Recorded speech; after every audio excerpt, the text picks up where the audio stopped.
naboya c'est que basango barabata makambo na lobby bongo te on parle pas de religion catholique c'est toujours le bela na do pesa ba voilà na do beta mais c'est la bia za la mundele yepe muta initial voilà tant na zongi batikala pe ko loba te na ndaku abandi ko sala disparition bisika zala et puis azo apparaître quatre chambre azo ko pesa ngai na bande ko banga te parce que tant na si ça initié un livre premier chapitre initiation na saison déjà maîtrise lingaka mingi kolobela ka bana na yo maloba ya malamu pour maudire bango te pourquoi parce que ça na puissance nyonso on a maudire tout avenir ya mwana na yo na maloba peut-être ya mabe o koki ko bata kolobaka donc faut ça maloba ya malamu pour avenir ya mwana pesa na malamu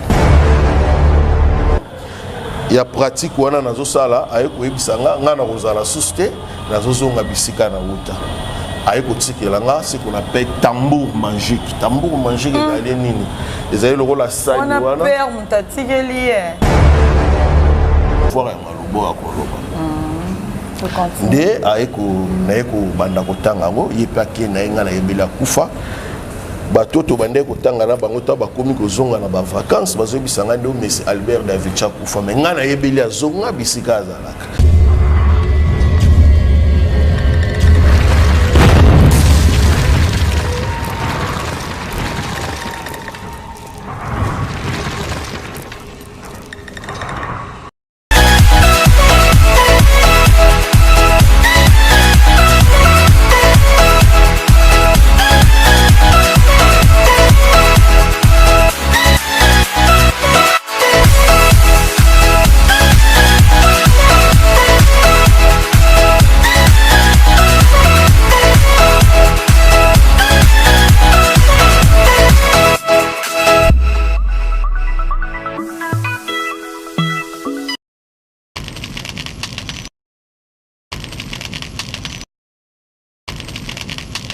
Bonjour, bonsoir, ça dépend de l'ère à laquelle vous allez nous recevoir partout dans le monde, place Ignace. Et Zoamibino, un grand merci à abonnés fidèles, il y a l'ICOF et télévision, tous abonnés. Massivement, biso batnon, tous abonnés, mais toujours la rare émission, toujours liker. Donc, abonnement, c'est très important dans le cadre de site Nabiso. Donc, liker l'émission, partager, commenter, on a ma bé, ma moussala, kena, améliorer boulot. Un grand merci à bateau, batikara, biso, teto, kill, la bateau, basala, tous au moins transport.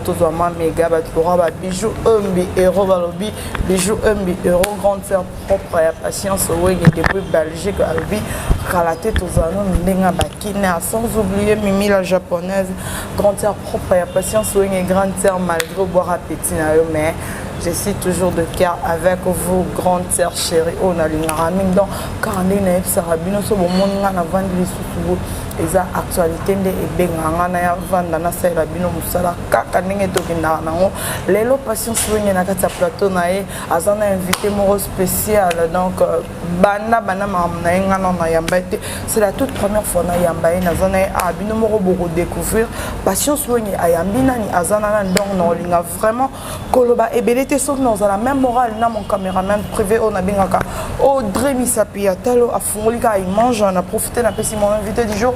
Bonjour, bonsoir maître. Bonjour madame Patience. J'espère que vous avez malade. Oui, bien sûr, tout ça va bien en Angola. Vous avez bonne santé. Oui, santé, vous avez malade. Merci beaucoup maître. C'est la première fois au Lekana Plateau. Et un grand plaisir on a abonné à l'ICOF télévision. On s'est présenté aux Anani pour quand on est maître donc pour les Lekana maman. Ok, merci. Comment on a d'abord Père Zola, si on a bien Père Zola, les comme ma papa nous sommes bien sûr on appelle les responsables ndenge ma papa nous sommes le temps bazomo na déjà nzambala on alati c'est que ça na toya wana nzambala wana oui donc je suis un guide spirituel mutu oyo azo diriger vraiment ba milimo ebele na monde ya mai na monde ya moto et puis na monde astral c'est ça. Oh bien guide. Pourquoi les guides? Tant que je guide, déjà par rapport à cette on a ça là-bas. les yango ils ont permettre que babenganga Père Zola, un guide spirituel. Père Zola tout monde na BMA ya basango tobi ke basango nde balata rabo. Non, nga zali sango te. So talibien eza na ba alignement moko tina ya basango parce que ya basango eza na forme mususu o pe ezali na forme mususu. O nga na lati ezali ya biso ya temple chamanisme parce que moi je suis chaman. Je fais la chamanisme pouvoir réel. Pouvoir réel. Oko expliquer biso genre ya pouvoir ngo eza mandenge nini elia rapé batu et bon makato ya robonza parce que tu ebi ke ba mambo ezala toujours na ba retomber nango. Oui, bien sûr, ce qu'on maîtriser en malamu te pour na kokoma na niveau to na grandeur on azali moi passe. Tant na zone je suis un chaman. Pour la sali chamanisme et pouvoir réel. Chamanisme et pouvoir réel, ça dit quoi? C'est la communication au monde de la mort et le monde des vivants. Oh, donc tout il y a la capacité à faire la communication na batu oui na batu bakufa. C'est lui qu'on appelle chaman. Pour comme un chaman, il faut passer na initiation auto bengi chamanisme. Donc maître pardon devant dans wana muke. Maître on doit beaucoup so na batu bakufa ndeti nga papa na kufa boko kepe no soli na e et pour il nga pe message. Mais oui, c'est possible mutu nyonso o azana connaissance ezaka ngate. Azolo bela connaissance spirituelle mutu azana connaissance azana capacité à faire le déplacement. Il y a un monde astral. Baba, c'est mutu akufi déjà sili. C'est mutu akufi sili au keso la nende. Non, mutu soki akufi akendaka libela te. Pourquoi? Parce que mutu kibo moto ya mutu ndenge toza boye, toza na trois biloko. Toza na corps, toza na âme et puis toza na esprit. Corps ezali enveloppe o tozali na yango. O biso nyonso tozali komona so mutu akufi ko magazelo. Mais tandis que âme azaka na force mususu o azelelaka. Oyo a réclamé tout à ça la caloline ya tambola ki na se ya mokili na ye selon parcours na ye ndi ezelaka pour manifester du jour au jour mais esprit yango ezelaka kaka jugement ya nzambe na mokolo ya suka. Merci. Donc cela veut dire prenez exemple mutoza na difficulté toza na problème moko to songolo azana nango pour ça. Prenez exemple je dis bien so contacter Père Zola ezana ba kam sous prenez exemple bateau basé dans lien familial. Quand je dis bien lien familial, jamais il y a pas au ça la même. Plus ou moins il y a beaucoup plus c'est là marche il y a ba koko na biso otobenga ba ancêtre to ba papa ou ba bota biso so ba tambola ki mabe bazali na balinema mabe nde bango batika ka botutu o sala ka forme comme ka lien familial ndenge yo ka ba famille mususu batu babota kate babala kate bakufa ka so muta comme na 30 fois bakufa so ba yepa na yo bon la solution. Voilà solution ezali pourquoi parce que la kati temple chamanisme avant ko sala les kabo tozoka na identité ya mutu.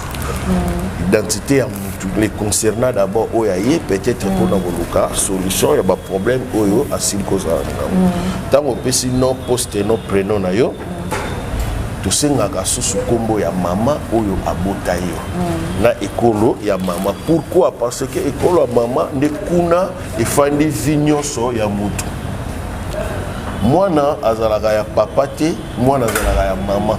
Pourquoi mwana azalaka ya mama? Yo zali mwasi oyebi yo me magazemi dès les premiers jours jusqu'à ce qui est comme à niveau ya koya kobota soko boti mwana ozwaka soya mwana dès les premiers jours jusqu'à ce que mwana komaka na âge oyo akoki a séparation ya mama na mwana yaka tango mwana komi na âge akoki kosa prendre propre soin na ye déplacement séparation et yaka tango na lobi mwana azalaka ya mama azalaka ya papa te yoza mwana mwasi oyebi. Pourquoi? Parce que bakoki kokosela mwana papa bakoselaka mwana mama te donc mama nde amemaka zemi mama nde abotaka mwana. Comme conseil gratuit tango ozali kobota lingaka mingi kolobelaka bana na yo maloba ya malamu pour modire bango te. Pourquoi? Parce que oza na puissance nyonso wana ya komodire tout avenir ya mwana na yo na maloba peut-être ya mabe oyo okoki kobanda kolobaka. Donc faut ozalaka maloba ya malamu pour avenir ya mwana mpe ezala malamu. Mwana tango pesi identité na ya mama c'est par là na yebisi yo ke mutu soki akufi eza na biloko mibale oyo manifestaka comme âme et puis esprit. Soko pesi kombo ya mama La sima ya kombo ya maman nde tout ça la voyage astral tout que se identifier kotala nini eleka ki na maloba to nini maman a préparé ki to vie à mutunya chez na sima maman na monde astral nyos pe affichaka na monde astral nous tous nous sommes enregistrés yo ngai ye biso nyos na mokina o ba kufa tozali kuna ndengo yo kaka lelo mutu soki akufi yo azomona naka azomona pourquoi parce que peut-être temps où on va permettre qui amener que les copés mais si que peut me la kokaki to akufi na banzela ya mabe to batriquer to ni ali force ya âme ce que les mutu malamu et manifestaka zo manifester ba mona ke kuna zo sala réclamation ya âme ni bisika azali ezali na kimiate c'est ça pour la kozonga moi moke ba te belé faut pas comprendre père zola azali nani père zola pour na niveau ya kolata nzambala o ngalati auti koyebisa on a sali chamanisme et pouvoir réel o ezali mo lisolo ya parcours donc akoma na niveau na zamona kisasa na botemna kisasa na njili tango papa na mama bakufi makoki ezalaki lisusu te nde oncle autaki matadi aye kozwanga amemina na matadi voilà à l'époque j'étais en 6e primaire. Dans la 6e école primaire, le roi a collé qui moi doux, il a calme, oncle a un jour dans la sango. On a oncle. On a oncle. Dans la 6e école primaire, a tindi un petit séminaire, na kibula qui pèse au côté de Kati. L'école catholique est à comme la sango, il y a des étapes. Pour le petit séminaire, ce qu'on va transférer au grand séminaire. Dans la 6e petit séminaire, on va transférer dans le grand séminaire na Maïdi, na Kisantu. Dans la comicuna. Ah non, c'est lui qui a posé ça en classe. Voilà, c'est la posé en classe. Qu'on a petit séminaire, on va préparer. Mais le grand séminaire, on a aussi cette étape pour Bimi, sans auto-abé. Mais dommage, la silicité, parce que la kenda okutana mususu to destin nga ndenge singela na kenda okutana na père Mwazari Monsieur l'abbé Albert Davici, paix à son âme, c'est lui qui est mon père spirituel. Akufa, il y a un italien. Pour une époque, na Maïdi, Batuando pe Saraming Bakou Souvé Zalaki Mindele. Il n'est pas un Mindele italien, mais Albert Davici. C'est lui qui m'avait enseigné chamanisme et pouvoir réel. Tant on a commis, na sala 4 mois à Pamba, dans le grand séminaire na Maïdi. Et là, on est les gars qui, à des fois, sur le la salle, il y a des gens qui sont dans coin, il y a des gens qui sont dans la mingi. Et là, pour ça qu'il a accepté la proposition parce que Malobam sous Abandé, le prophétiser vie dans la Bogotama Mouké, pourquoi nous commençons parce qu'à l'époque, Basango, Babandé, Bogotate. Parce que c'est automatiquement impossible. Mais c'est aujourd'hui, bon, on a évité. On a occupé aux un jour parents responsables, ça les filles, au Botibana, ça la famille, parce que la famille n'a pas de on a peur, mais c'est Albert Davici, mais c'est l'abbé Azalaï Mundele. Il peut me initial. Voilà. C'est que Basango Barabata Makamba. Dans le lobby bongoté, on ne parle pas de religion catholique. Non, histoire. De ce par là, mais c'est Albert Davici, le col a insistance, c'est Zahir Makas, il a écopé Sangaï, livret, il y a initiation, chamanisme, premier partie. On a c'est l'abbé, voilà. Après Singaï, on a Nazana Katsamaïdi dans le grand séminaire. La Kendaka court, Nazo Konsatrakango, chaque nuit. Dans on a aussi le sango. Dans ma étape, on a ce livre, il y a première pratique chamanisme. Omeka pour comprendre les réalités spiritualité où ils allaient. Ndina kati kuna ebisa yeko interdit nga okotangela ngo awate c'est obligatoire fozonga okata awa okende kosala étude oyo na kobanda koya ko enseigner kayo chaque soir. Ça se fait comment? Bon na boyaki na dit eh bon mutu oyo atindanga awa na ya kotanga sikoyo na kolobela ye nini. Ya ebishinga te maintenant. Ils ont une dimension sur sa spiritualité, c'est très simple. Kende à Kolobelo côté parce que vous êtes déjà dirigé la BSP. Tant que na zongi, on a peur. Tant que na zongi, batika la pe Kolobate na ndaku, abandi ko ça la disparition bisika zalaka et puis azo apparaître kati ya chambre azo kopesa ngai na bandeko kobanga te parce que tant on a silisaki initié livre initie premier chapitre initiation na saison déjà maîtrise bandi ko évoluer nango ayaka et puis okoma 4 mois il y a pratique wana nazo sala ayeko ebisanga nga na kozala susté nazo zonga bisika na wuta ayeko tikelanga ce qu'on appelle tambour magique ezali nini ezali lokola sali wana n'allez pas plus loin de ça autre zobeta ezali histoire wana est concerné bango on appelle na salaka eza en dehors ya église catholique ndi ayeko pesanga tambour magique ezali lokola sani ezali lokola nini na bandi ko consacrer ya tambour magique ezali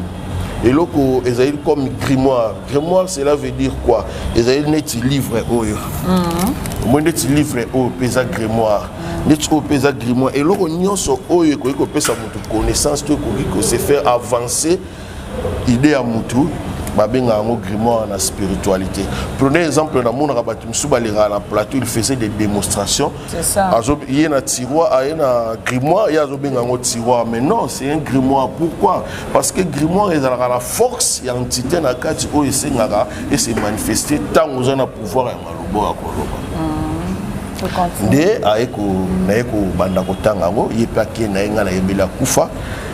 Batoto bande kotanga na bango ta bakomi kozonga na ba vacances bazobisanga ndo Messi Albert David Chakufa mais ngana yebeli azonga bisika azalaka et pesa ki moi confusion na continuer nango à l'époque ba 2003 2004 2005 2005 partout na yeko baye na yeko mona marque akosaki nga ezo se réaliser les sociétés na yeko katango ti na 2009 de na yeko zwa mosusu na bandi komeka mosusu komeka na comme na 2012 na lembi ti 2016 na fin ayeko bimelanga ayisinga izola vous êtes maintenant presque à la fin pour kokati bandela tambour magique silisa au la réaction.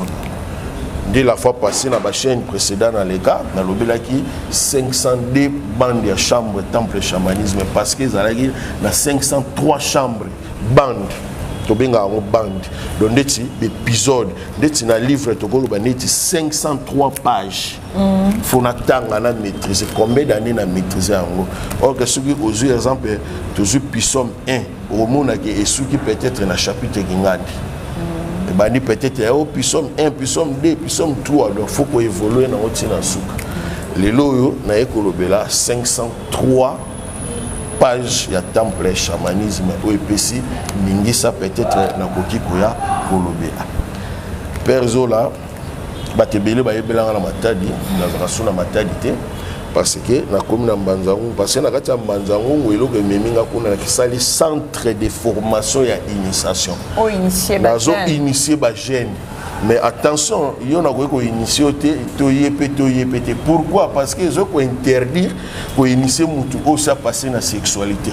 Moi si voilà, moi si à vierge, tout mon bal à chaste, bah on dit bah qu'on bénéficier de l'initiation. Mais sauf que ceux qui osent passer déjà dans le bureau quand on peut formation accélérée. Comment formation accélérée? Il y a comment qui koyeba pour ça. Chez nous, au temple chamanisme, tout ça, la race des livres. Ce qui est dans le christianisme, on a un livre, des alliés, surtout dans l'église catholique, les psaumes. Et puis, tout ça, la race sur livre. Ce qui est partout dans l'église, ils ont la connaissance, on a un livre, les alliés, les 10 neveux pour toutes les nécessités. Il y a un autre business, tout ça. Là-bas, émission précédente, on a dit que n'a pas ça qui ba défi. N'a pas ça qui psaume 70.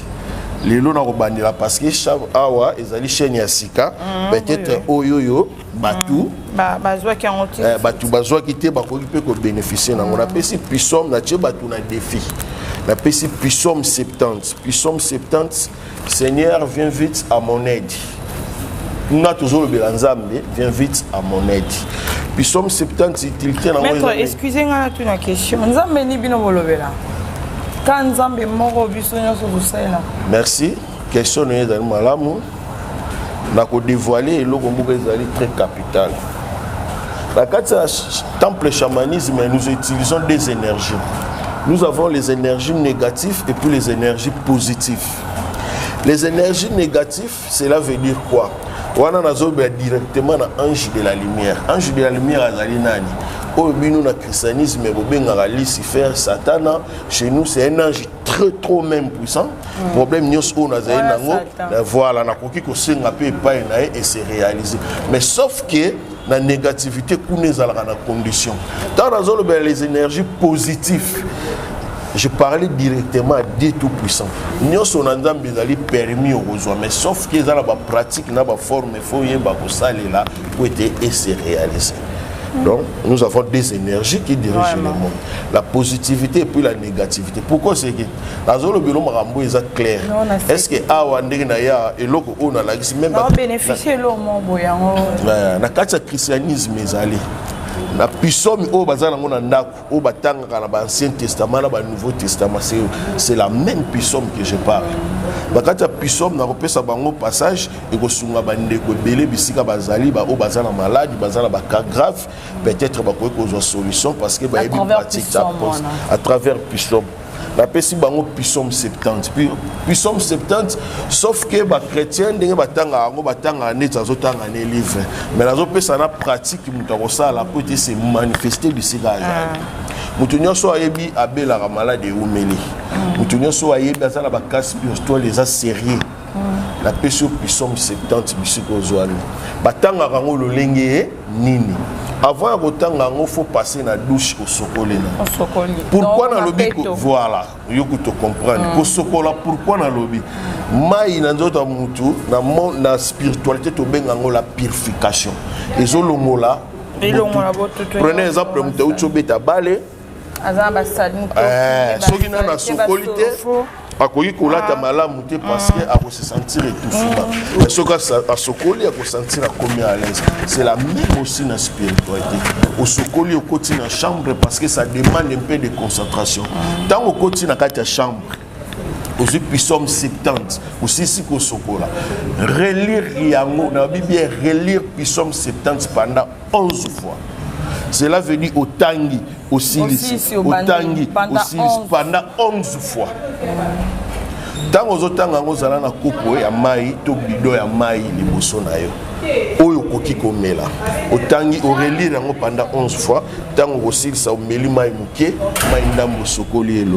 Je vous dis ce qui est vrai, Dieu m'étant parlé. Ce que je guérison. La maladie aux je parle au cas spirituel. C'est pas dit que aux okaki au koyaki aux oki côté commis mon néné yo commis koya je parle au cas spirituel parce que beaucoup de gens vont souffrir de la maladie spirituelle mais ce sont des ignorants. La pesi bango puissance 70 qu'on relire pendant 11 fois pratique na ngaka sokola zalana mai soko sisi kotanga mai ndambo meli ndambo sokoli elongi. Merci beaucoup maître. Maître on a profité mbanga toute la question. Et on a ba maître msuto yambe au moment yambe maître na plateau wa salio démonstration bimselio nguma bimselo nini. Est-ce qu'il y a un bon maître pour nous yeba que mutaza un bon maître faut ko bimselanga nguma ko bimselanga nini pour te conformer que c'est un bon maître? Non, ce sont des margoulins. La français to benga ba margoulins, les aventuriers, les menteurs. Pourquoi? Mystique nanu yango moko et ce qu'on interdire que ça dans la voie publique. Pourquoi? Parce que la religion, la mystère, c'est une religion cachée. Pourquoi ça se fait dans l'ombre? Parce que c'est un contrat entre deux personnes au qui ont signé la spiritualité. Prenez exemple le Batou, Azoua na plateau et Kolaksa, où ils ont porte-monnaie magique. C'est impossible parce que les porte-monnaie magiques qui moutent après ça gango moutazate. Oye bon appelle ce porte-monnaie magique ça se fait pas. La porte-monnaie magique qui appelle ça c'est les esprits. Pourquoi c'est un contrat au signé na esprit comment au koya ko se dévoiler ngo boy. Donc bateau nyo sauver la porte-monnaie bazana balo. Mais je te dis ce qui est vrai, il est même bateau au zolobela. Nazana bateau na bango ebele on a pesi ba solution. Est-ce que c'est possible na moto aza musika ndeza libanda mboka abengi ndeti yo mettre bina na besoin au multiplier les ngambongo nanga est-ce possible au ça on peut parce que na mère na mo ba autolie 8500 balles. Bon La multiplication, ça existe. C'est possible. Pourquoi Robin à distance? La mystère n'a pas de frontières. Ce que dans le bim, la mystère, parce que Batouba on a plateau sur le bazar magicien. Or, la magie et puis la fétiche, c'est deux choses différentes. Est-ce qu'un magicien a pu traiter match à PCP victoire? Ce sont des magiciens qui venaient faire des démonstrations. Tant qu'il y a encore commission magicien, c'est quoi? Il y a un numéro. Il y a un numéro. Pour ça, c'est démonstration. C'est mystique.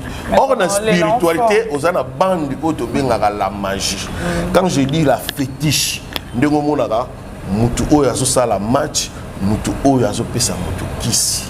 c'est un féticheur.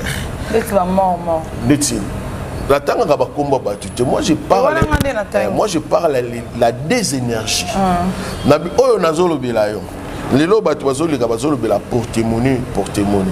Or, on a quatre spiritualités, dans le temple chamanisme, mais la spiritualité nous sont englobées.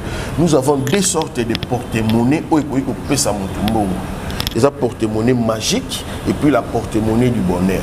Quelles sont les différences? Quand je dis la porte-monnaie magique, c'est une portefeuille qui produit l'argent chaque jour, mais avec un montant limité. Un montant limité, ils ont des conditions. Voilà. Et bandit à $100, 200, 300, c'est plus de $2500. Ce qui est un porte-monnaie, on a chaque jour, si on a un porte-monnaie du bonheur, il y a une grande différence. Là-bas maintenant, à l'intervalle d'une semaine. Prenez exemple aujourd'hui, vendredi, vous allez attendre le vendredi. Ce n'est pas moi qui va vous donner ça. Parce que c'est les esprits. C'est un contrat pour les esprits. Le long où tu seras émis porte-monnaie magique du bonheur, ça n'existe pas. Maître, quel porte-monnaie magique, porte-monnaie du bonheur? C'est ça, il y a comment on dit, retomber dans la porte-monnaie magique, c'est une portefeuille qui produit l'argent chaque jour. Sans condition. Non, Nagoya. Et bien, $100, montant limite, c'est 2500. Si vous avez un porte-monnaie magique à $5000, ça n'existe pas. La porte-monnaie du bonheur, c'est quoi? C'est une portefeuille qui produit l'argent à une durée d'une semaine. Donc, dès que vous avez le vendredi, vous avez la limite. Vous avez une limite. Vous avez bandi na 2500, 3000, 4000, 5000, 10 000, 15 000, 20 000, ceux qui ont $20 000. Pardon, $25 000. Si vous avez $50 000 chaque semaine, c'est du mensonge. C'est pas moi qui va vous donner ça, mais c'est les esprits. Nanyo Soana, il y a libéré les alratizaka, il y a contrat. Contrat n'a pas bandé dans 3 mois, 6 mois, 9 mois, il est sous qui n'a 5 ans, mais ils sont renouvelables pendant 3 fois. Mais ce que j'ai à 5 ans et que la se renouveler parce que aux une limite terminale. Nanyo Soana, c'est pas moi, mais c'est les esprits qui donnent ça. Porte-monnaie parce qu'ils ont contrôle au signer l'esprit. Dans l'esprit, dans le bel que nous avons des énergies qui dirigent le monde. Les énergies positives et puis les énergies négatives. Dans le défi. Dans le défi. Azana sans fronté. Azana sans fronté. Alors, porte-monnaie magique. La distributeur de monnaie magique. Tu peux expliquer distributeur de monnaie magique, c'est quoi? Distributeur de monnaie magique, la valise magique. Le terme, c'est la distributeur de monnaie magique. Et la distributeur de monnaie magique est bandit à $100 000 et ceux qui ont $5 millions. C'est du cash. C'est les esprits qui donnent place aux allées sur une valise au poni d'énergie. Ce que vous avez un bon côté, comme tu m'as pas cité. On va utiliser les énergies négatives au nazo de la hanche de la lumière. À couper ça, conditionner ça au sengo sali. Wane ko dépend. Yokuto le bimona, soka sengo 5 personnes, vous serez obligé de le faire ça. Nazo clair, na clair ça va battre malam. Quand je dis les énergies négatives, cela veut dire quoi? Problème union sur Moutazali na yango, à tous en 100 francs, au bengi père Zola na tche bango na défi. Numéro na ngezali plus 243 pourquoi afficher le numéro il y a père wana 89 numéro affiché na bande de l'écran et puis ba komana kombo na voilà na koki pe koloba ah pas de souci maître loba plus 243 89 24 155 et puis 91 plus 243 89 155 et puis 91 à la fin ozana sans fraté ozana posa mukanda ozana posa ya mbongo ozana posa bolingo na ozana posa nyonso obotakate à tous on a bon esprit est capable de couper ça mais il y a des conditions sont aussi vous serez obligé de les faire ngana ko sala musala attention boy kasi ba ngana ko sala musala condition esprit ko ya ko pesa tant a pesio pour passer que ça après il na ko pesa ngaka déjà aux endroits non poste non prénom na yo ngana sali musala esprit ko pesa yo après 2-3 jours à koya ko senga condition o ya lingi vous serez obligé ya ko sala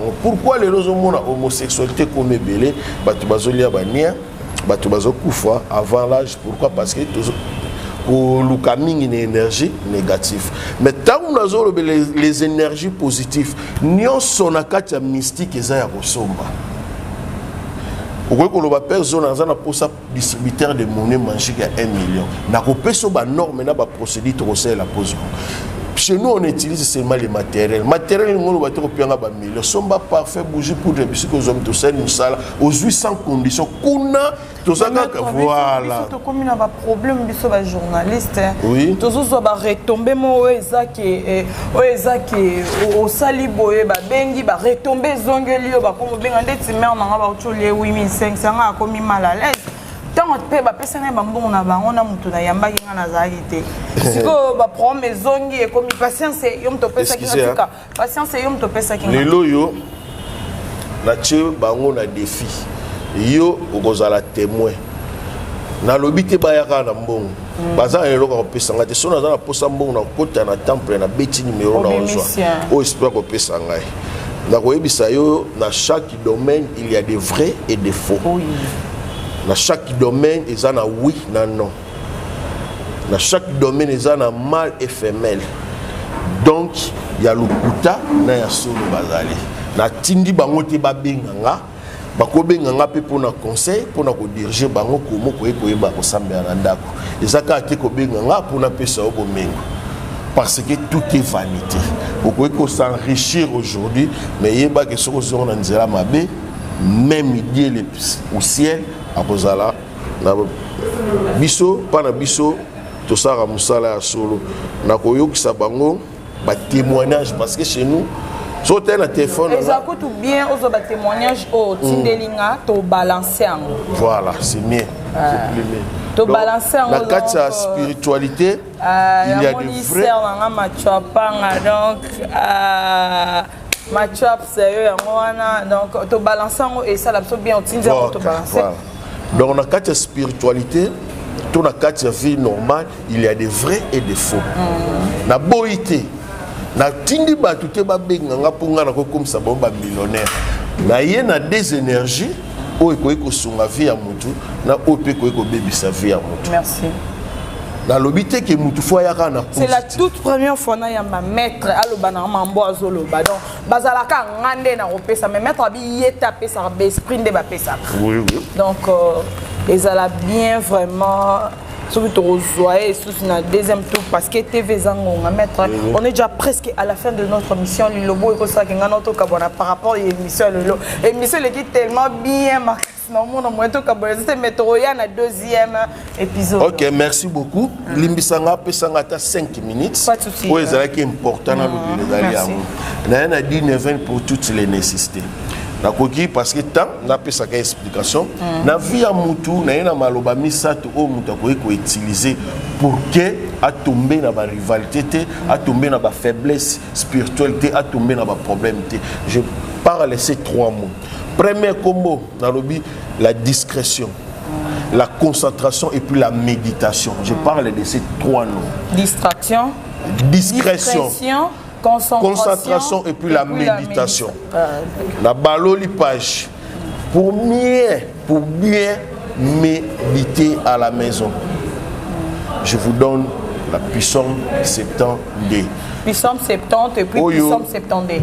Puissance 70 dans le liboso baki puissance 70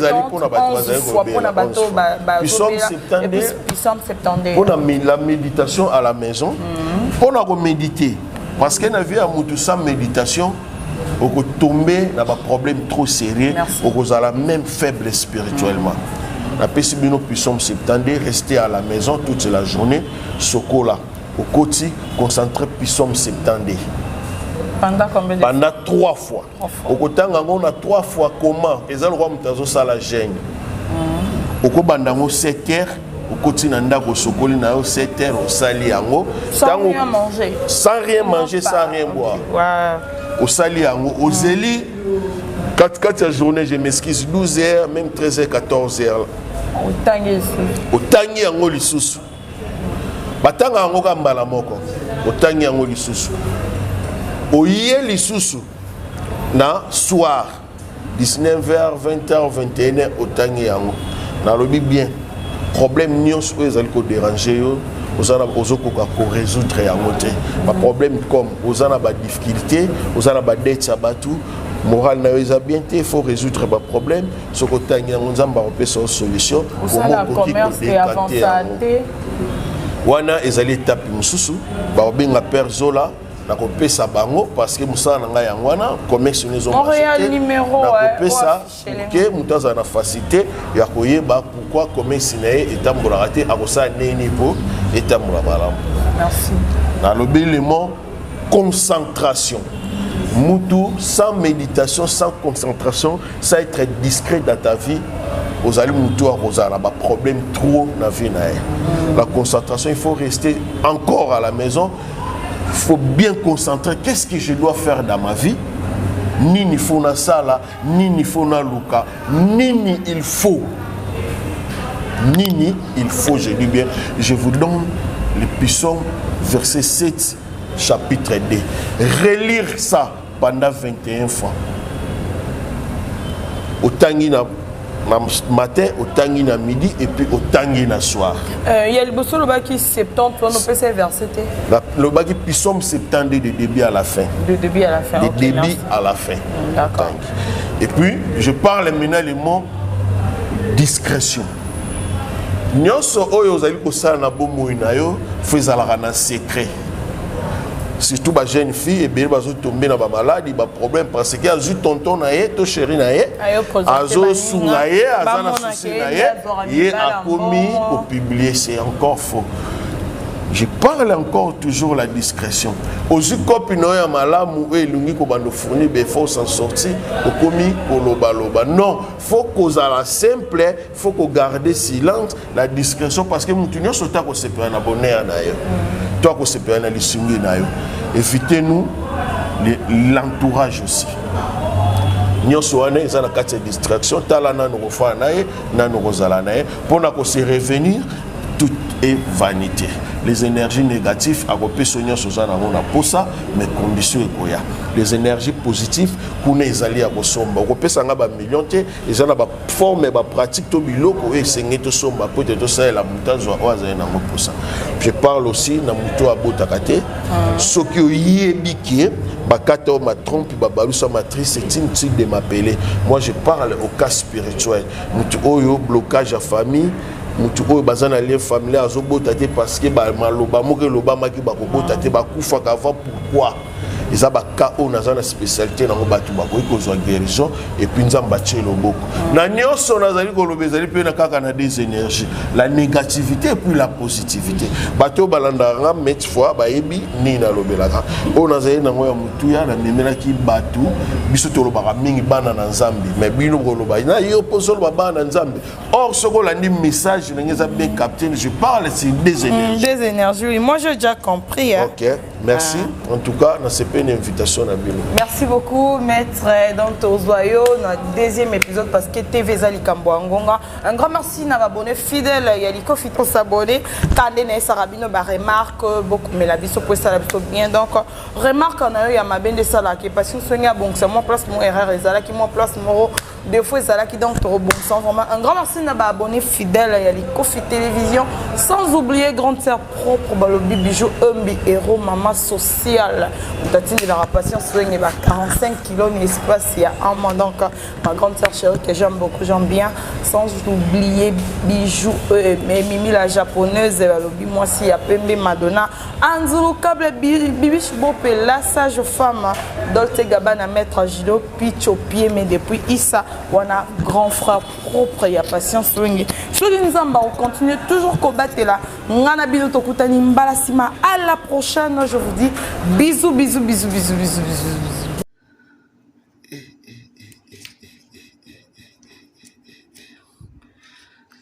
Maître mbongo nyonso yango mbongo nyonso en tout cas merci maître namoni musala maître siko mbongo oyo ekotikalaka kosala nga mabe te vraiment maître maître yebisanga nanu